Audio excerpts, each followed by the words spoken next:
Paano kung pagsamasamahin natin yung mga paborito nyong underbone dito sa Pilipinas? Sino kaya yung tatanghalin natin na king of underbone kung factory stock ang pag-uusapan natin? Isa to sa pinakaabangan ko noon na magawa.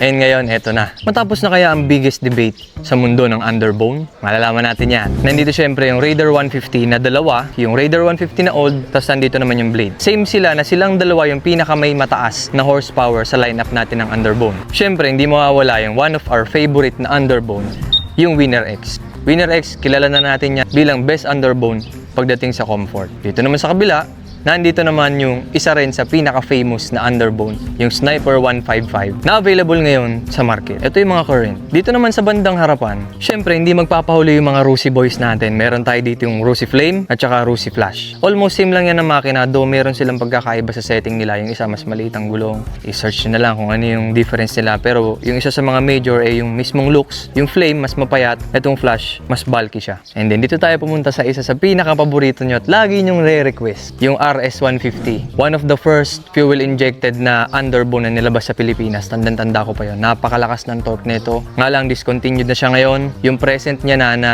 underbone kay Honda ay yung Winner X. May dumaan na rin dito guys, yung GTR. Baka hanapin nyo pa. Almost same lang yun. Itong RS tsaka nung Winner X. Kaya kung hahanapin nyo yung GTR, imagine nyo na lang sila na rin yun. Kasi almost same yan ng performance.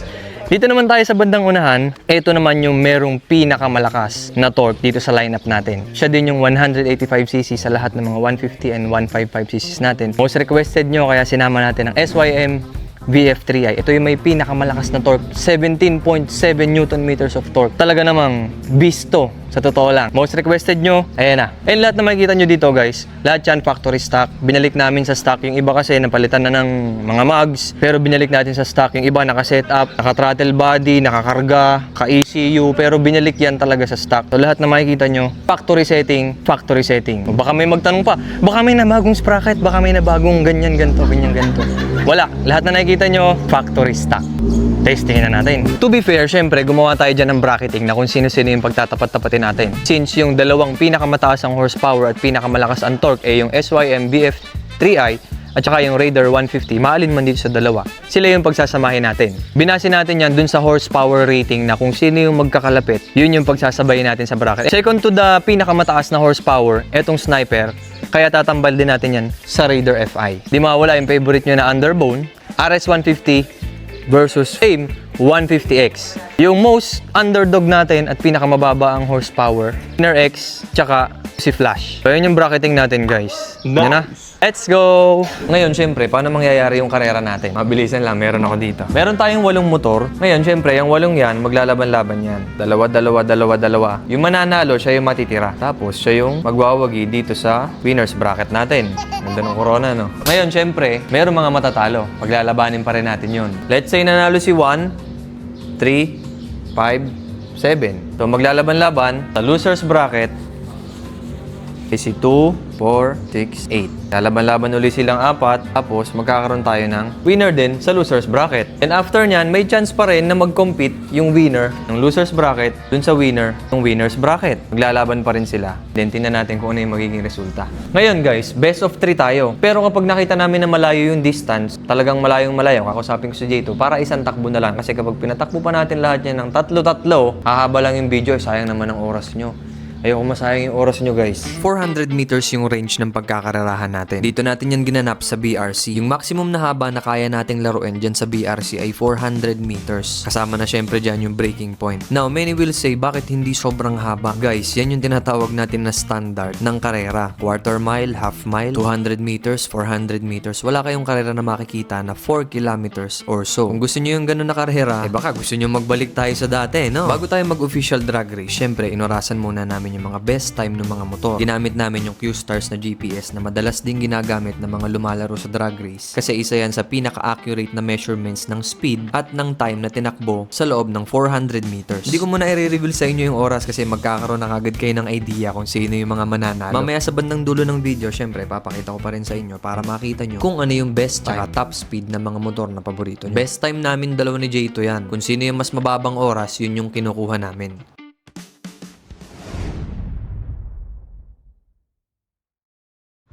So pagka malayo, one hit na lang ha. Pero pag dikit, best of 3. Alright, first round. RS150. Ay, sa'yo dapat to. Gawa nung camera. To, gawa nung camera. RS150 versus Rosy Flame 150. Magkamuka.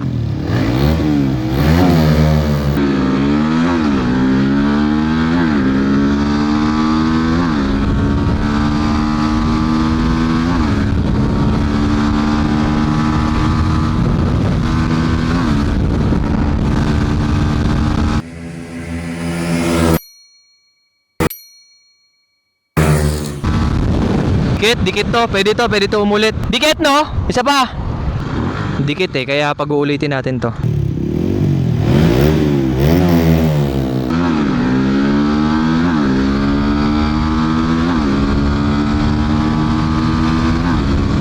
Pero RS. Dikit.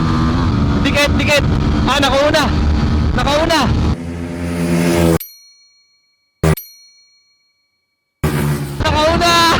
Nice! Dikit lang talaga. Dikit yung laban nitong dalawan to. RS tsaka Flame. Dahil dikit ang laban to. Sagad na to ha.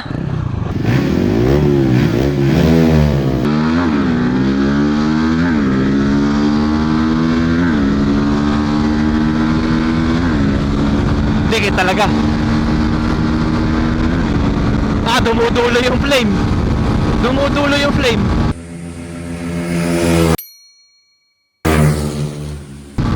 Bang! Flame! Panalo Flame. And by the way guys, nandito tayo ngayon sa BRC Batangas Racing Circuit. Napakahaba nito, 400 meters. So, dulong-dulo talaga. Kung may dudulo talaga. And this time, panalo si Rosy Flash. Rosy Flame. And by the way guys parehas kami ng timbang ni Jayto. Nasa yung pabigat mo? Oo, may pabigat yan. Next, VF3i versus Raider 150 Fi. Ito yung pinakamalakas na torque, 17.7 Newton meters. Ito naman yung pinakamalakas na horsepower, 18.2 horsepower. Almost same lang sila ng horsepower. Though itong VF3i 185cc yan. Pero stock setting yan lahat Stock setting din to. Maganda to.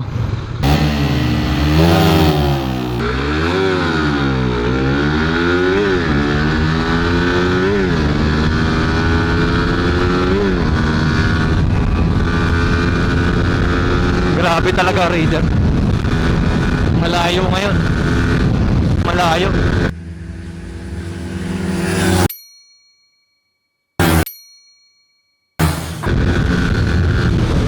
Grabe talaga Raider.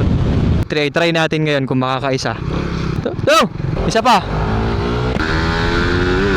Grabe talaga Raider 185cc kinakana.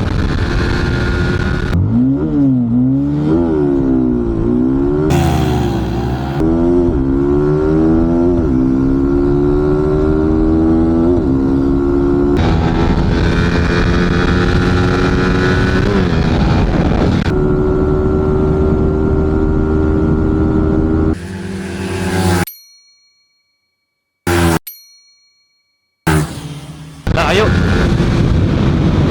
Okay na, best of 3. Grabe dumulo. Tiyan, nagkakapit ang preno yung Raider yung kay nagkakapit. Winner X factory setting versus Flash 150X. Your most awaited. Ang ganda ng panel Magkatunog no? Magkatunog.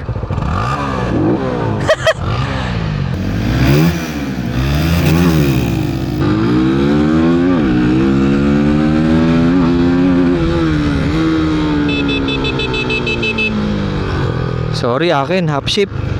Ulit. Half shift ako, half shift. Ulit. Nagap ako to. Akin.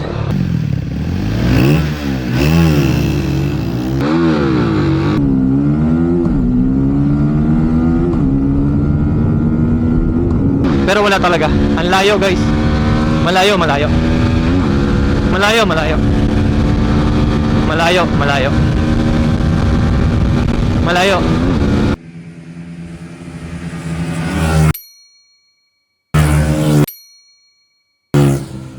Wag na, wag na.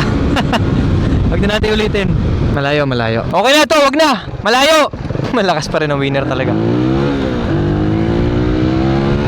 Next natin, one of the most famous din, tsaka dalawang nasa on top pagdating sa 150, 155cc.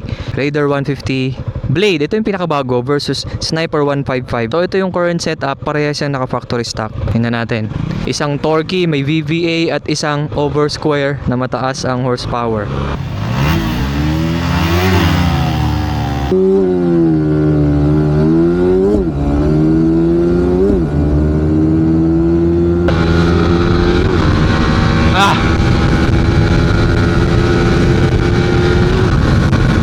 Raider talaga.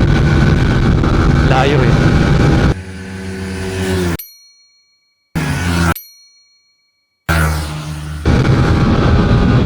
Raider talaga.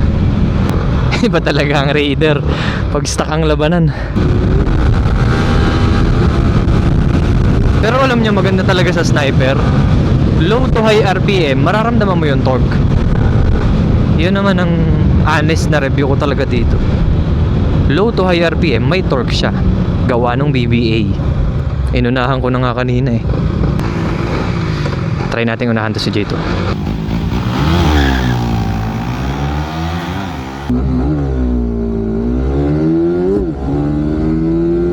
Wala pa rin. Wala talaga.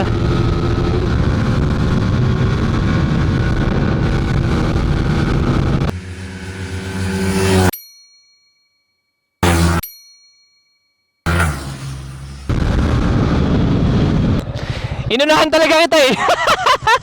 Sabi ko, unahan ko nga. Labas na tayo, labas na. First round, done.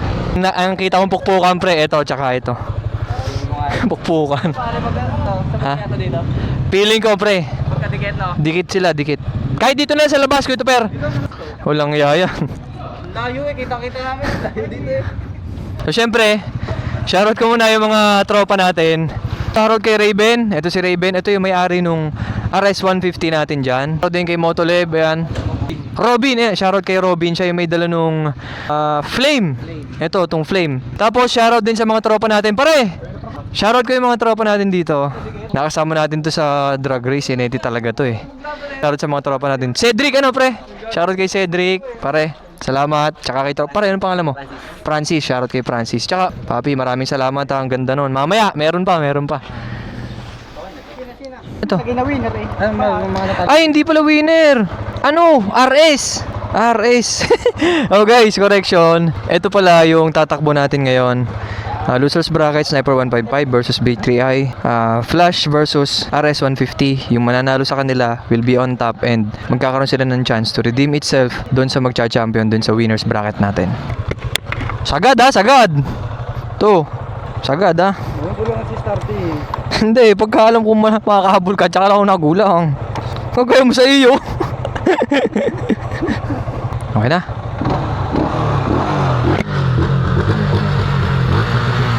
Alright, game. Losers bracket, SYMBF3i versus Sniper 155.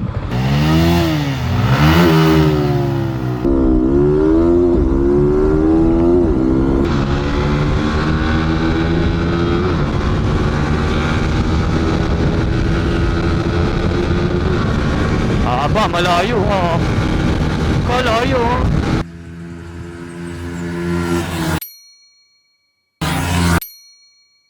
Pag talaga nakaalis na BF3i, matuling. Well, no wonder. Siya ba? 185cc. No wonder.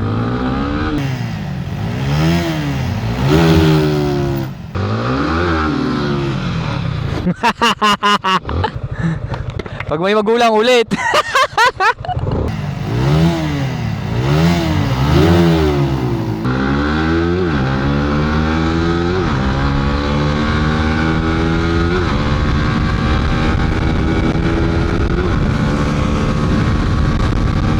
Konti lang.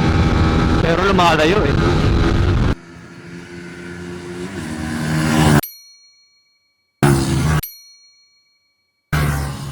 Bago pa lang hahabol si Sniper, kaso wala na, dulo na eh.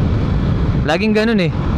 Pero syempre guys sa mga nagsasabi dyan, dapat mga 2 kilometers race. Dapat mga 2 kilometers race, 5 kilometers. Guys, walang ganun. Kadalasan sa mga karsada natin, 400 meters, 1 kilometers agad na yan. Tsaka yung mga proper na karera natin, ayan, standard dyan, 400 meters. Quarter mile ang tawag dyan. Standard yan. Kaya pwede tayo magkarera dito. Mas masarap sa BRC kasi ang lawak tsaka mahaba. Wala rin tayong racetrack na 2 kilometers ang haba. Walang ganun. Oh, wala ka palang pabigat. Oh, nakalimutan ni Jayto yung pabigat. Pero hindi malayo din Kung malapit, pwede nating consider na yung reason ay yung pabigat. Rusi Flash 150.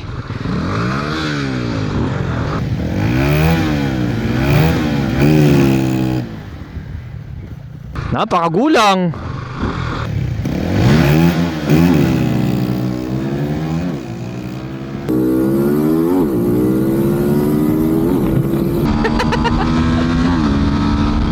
Nauna ka pa, boy. Maganda pa rin pinapakita nito. Ubos 6 tayo.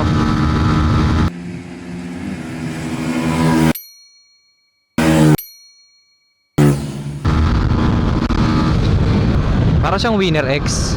Parang Winner X to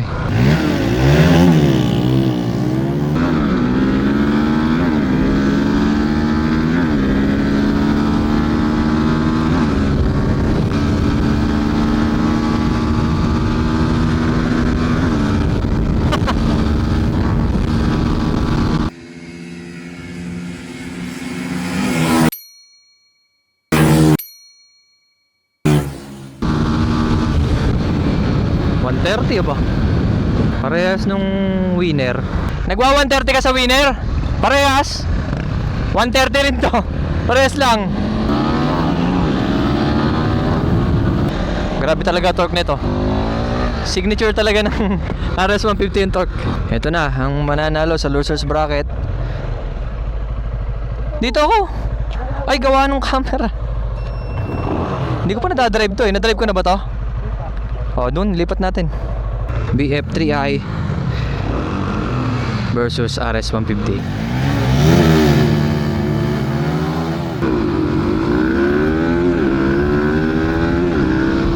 Walang kaya talaga RS150. BF3i.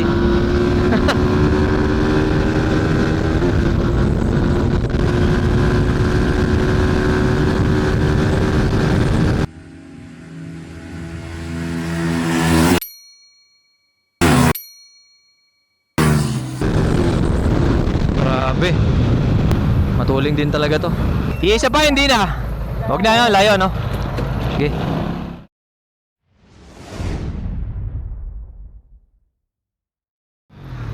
Winners bracket.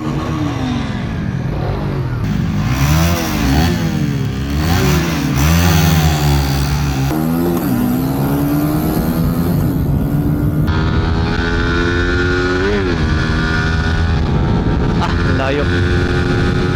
Walang kaya talaga mga raider.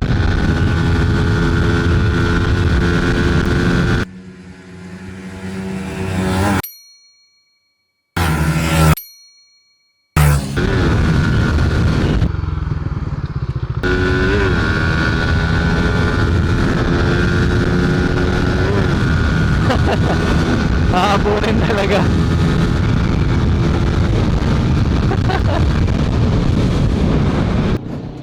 Ting talaga Tuling talaga. Sa losers bracket natin, panalo si BF3i, natalo din si Flash, so umakit si RS, tsaka si BF3i, ang nanalo si BF3i. Okay. Winners bracket.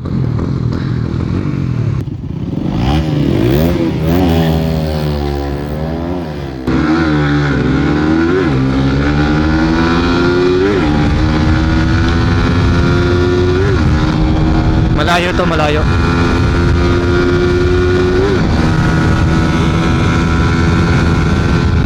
Napakalayo.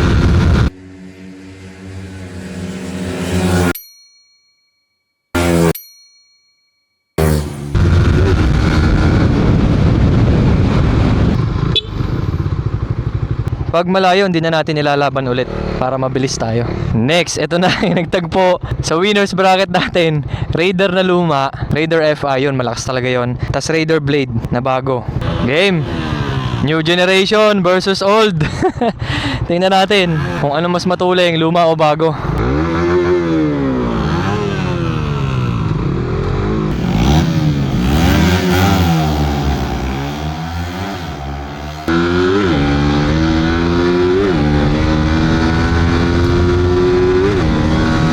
Luma.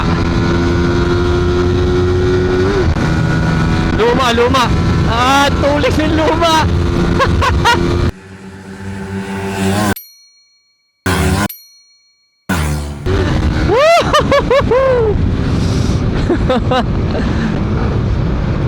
Isa pa. Isa pa, malapit lang ako eh.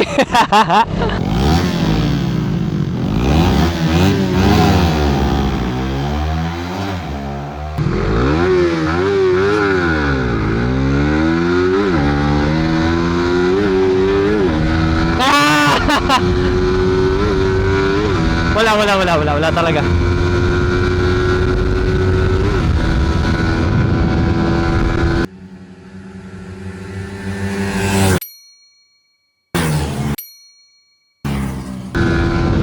Error ko pero walang lusot. Luma. Mas matuling yung luma. Matuling ang luma, no? Walang iya talaga. Ha? O sige, try natin, palit tayo.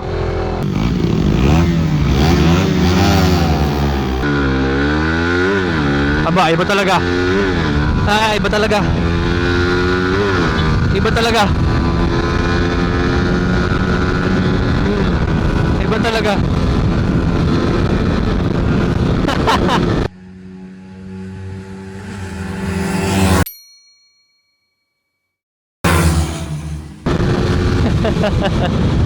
talaga.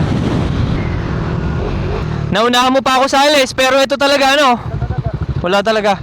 Ito na, laban sa BF3i.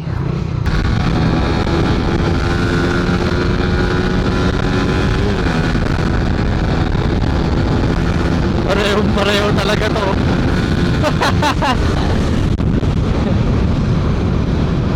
Ito talaga, malakas talaga to. Last, final. Na-drive ko na rin to, di ba? Last battle na to, malaman na ha. 185cc versus 150cc. May something tong ano, lumang Raider. Mas pansin ko, mas dulas ang clutch neto, pero mas matuling to. Yun namang isa, ayun palang isa, mas makapit ang clutch, mas smooth din, pero mas mabagal dito. Pili kayo ha.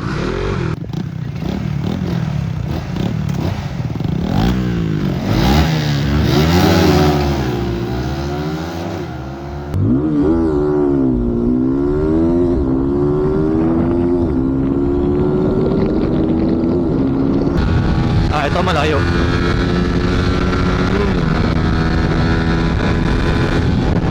Layo.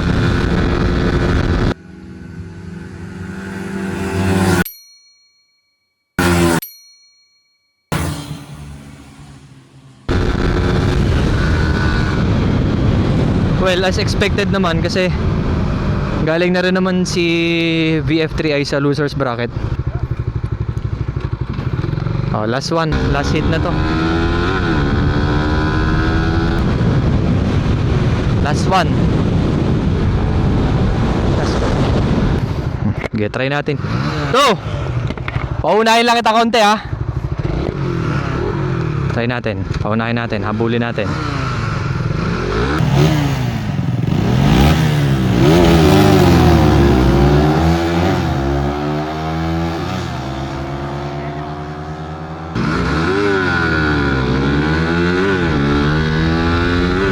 Abot talaga. Pinauna ko pa. Lalamunin.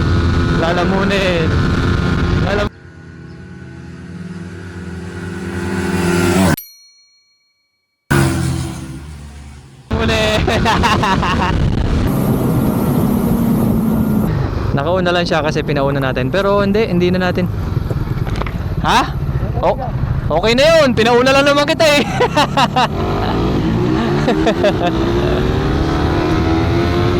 Not bad. Not bad kay BF3i.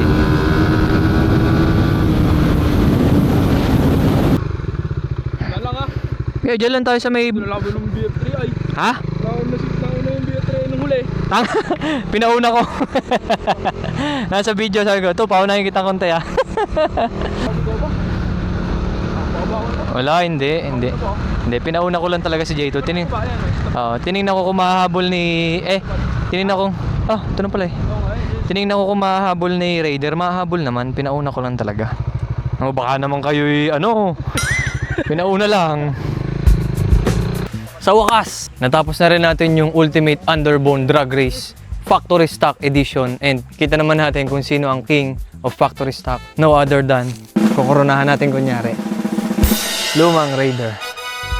So yan, sa mga nakapanood ng video, maraming salamat sa inyo. And feel free to like and subscribe kasi malaking tulong yan sa amin. Kasi hindi rin naman biro ang mga gantong pinaggagawa namin ng mga videos. Like and subscribe lang, happy na kami dyan. Sobrang thankful na namin dyan. Siyempre malamang inaantay nyo yung ginawa natin na time dito kanina nung inurasan namin dalawa ni J2 yung mga motor na yan. Kasi hindi ko ni-reveal kasi makikita nyo na kagad yung resulta base lang dun sa time. Flash ko na lang sa screen para makita nyo yung time kung sino ba yung pinaka nakakuha ng pinakamaiksing time, sino ba yung nakakuha ng pinakang mataas na top speed, at sino ba yung nakakuha ng pinakamababang top speed. Oras pa lang, alam nyo na kung sino yung magiging matuling dito, kaya tingnan nyo na lang. Ito yung time and top speed na nakuha natin dun sa bawat motor. Kung marunong kayong tumingin ng oras, dyan pa lang alam nyo na kung sino talaga yung magpe-perform ng better kumpara dun sa iba. Dalawa lang ang titingnan nyo, yung pinakamaiksing time at yung pinakamataas na top speed. Ngayon, may times na nagbabago yan. Pwedeng mas tumaas or pwede ring mas bumaba habang naglalaro. Pero since nakuha na natin siya ng initial time, magkakaroon na tayo ng comparison dyan pa lang. No doubt, si Lumang RFI ang pinakamaiksing oras at pinakamataas na top speed. Pumapangalawa naman dyan yung VF3i at saka yung Raider Blade. Though, napakalayo ng top speed ni Raider Blade na 117 compared mo dun sa 130 ni VF3i. Yung agwat naman ni VF3i ay nasa 0.1 something lang. Napakaliit niyan. Kung mapapansin nyo dun sa mga ibang motor, malalayo katulad ng mga 1 segundo. Or yung top speed dun sa pinakamabagal ay 107 tas yung pinakamabilis naman ay 120. Napakalayong difference nun. Ngayon, yung GPS time is a reliable tool para magamit mo kung gusto mo makita yung tunay na takbo ng motor mo. Pero syempre, iba pa rin kapag lumalaro. Ginagamit natin yan para magkaroon tayo ng reliable data para makapag-compare tayo ng maayos. Pero again yung time na yan, may tendency pa yan na magbago. Pwedeng tumaas ng konti, pwedeng bumaba ng konti. But the point is, accurate kapag gumagamit ka ng mga ganyang klase ng equipments, lalo na kung gusto mo magpatuling ng motor. Alam nyo, at the end of the day, kayo pa rin sa sarili nyo ang pipili kung sino ba talaga yung king para sa inyo. Unahin muna natin, mabilis ang review lang. Kung gusto nyo yung very balanced feel, pinaka-smooth na underbone, napakalambot i-drive, comfort and all suspension, best choice nyo, Winner X. On the other hand, itong RS150, good choice din siya, kaso nga lang, discontinued na. Pero kung gusto nyo kumuha ng kasing smooth nito, go for Winner X pa rin kasi si Winner X na yung available ngayon. Kung gusto nyo naman yung mga budget-friendly, at the same time, gusto nyo rin ng performance, kasi syempre, hindi naman lahat sa atin, kaya yung mga sobrang mamahal. Kung gusto nyo medyo budget-friendly, pero palaban na rin naman, at may i-unlock din ng mga potential, go for this too. Pwede na rin. Next naman natin, SYM BF3i 185cc. Ngayon, ang alam ko meron tong ilalabas na version 4, so maybe aabangan nyo yun. Kasama pa rin siya sa mga budget meals natin na may performance. Though, ang presyo nito ngayon, mga nasa around 99? Mga nasa around 99k, pero yung mga lalabas siguro ng bagong version 4, maybe mas mahal na, tsaka mas pinaganda na. Napakalaki ng potential nito kasi 185cc, sadyang may limit nga lang. So kung gusto nyo, pwede nyo i-try SYM 185 kasi kahit hindi na kayo mag-upgrade ng mga bore and stroke nyo, mga pang ilalim, kahit ECU na lang. Kaso medyo mahirap daw, sabi ng owner eh. Then syempre, no need na ng introduction.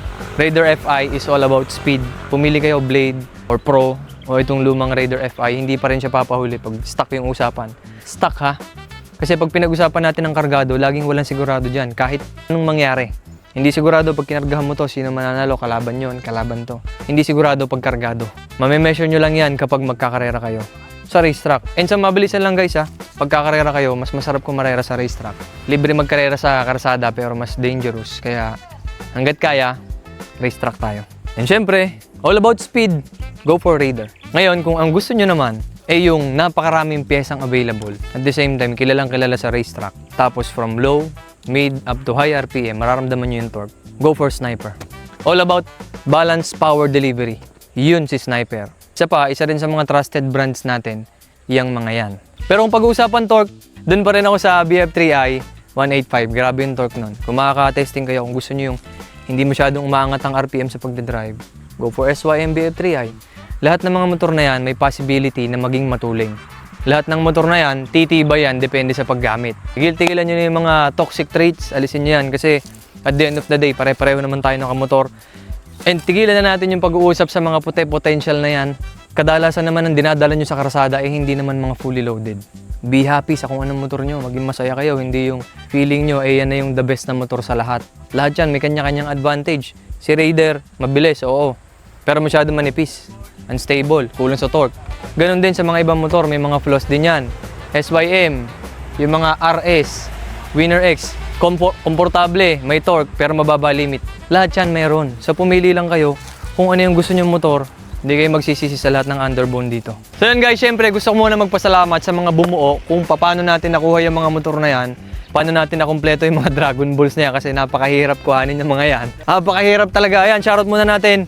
Shoutout muna kay Motolive kasi present siya. Shoutout din kay Ada, yung may-ari nitong Flash 150X. Shoutout sa inyo, mga tropa natin yan, mga taga-Tagaytay pa yan. Kay Robin, tsaka kay Larry yan, shoutout. Kanila tong Flame 150 ng Rusi. Maganda talaga pinakita niyan guys. And kay SYM VF3i, shoutout sa inyo mga tol. Maraming salamat mga pare. Kay J2 na hinete. Hindi, kay Aldrich, yung pinsan natin, siya yung may-ari nito. Yan, shoutout sa iyo Aldrich. Ito si JC, shoutout din kasi kasama natin yan. Hinete yan, hindi namin pinag-drive kasi lugi kami sa weight. Ilang kilo? 45 pare! Siyempre kay Gilo tsaka kay Dex, maraming salamat. Yung iba naming tropa nandun kasi. Kay Raven tsaka kay Dex, maraming salamat sa inyo mga tol. Alam nyo guys, napakahirap na hanapin ito. RS 150 na sariwang-sariwa talaga, ilang odo pa lang to. Parang 7K pa lang yata o 5K. Wasari pa to. Swerte, no? Salamat ulit sa lahat ng brands. Maraming salamat Suzuki Philippines sa pagpapahiram sa atin nung Raider Blade and sa mga other brands na minention na. And mag-comment kayo kung ano yung crazy matchups na gusto nyo dyan. Kahit 2-stroke versus 4-stroke, kargado versus kargado, big bike versus small bike. Mag-comment lang kayo dyan. So ngayon, ang tanong ko sa inyo. Siyempre guys, gusto ko muna din magpasalamat sa buong team ko. Yung Hatsile, kay J2, kay Carlo, kay Ichan, kay Kuya Tuper, kay Mama, tsaka kay Papa na nagluto ng adobo. Yun, tanong ko sa inyo guys. Kay Franklin yan, nagbibideo. Pakita mo ka, patingin na mo ka. Yun, mahal lang kaya yun, no? So ngayon, ang tanong, matatapos na kaya yung debate? Masasagot na kaya? Takis na lang tayo dyan sa comment section!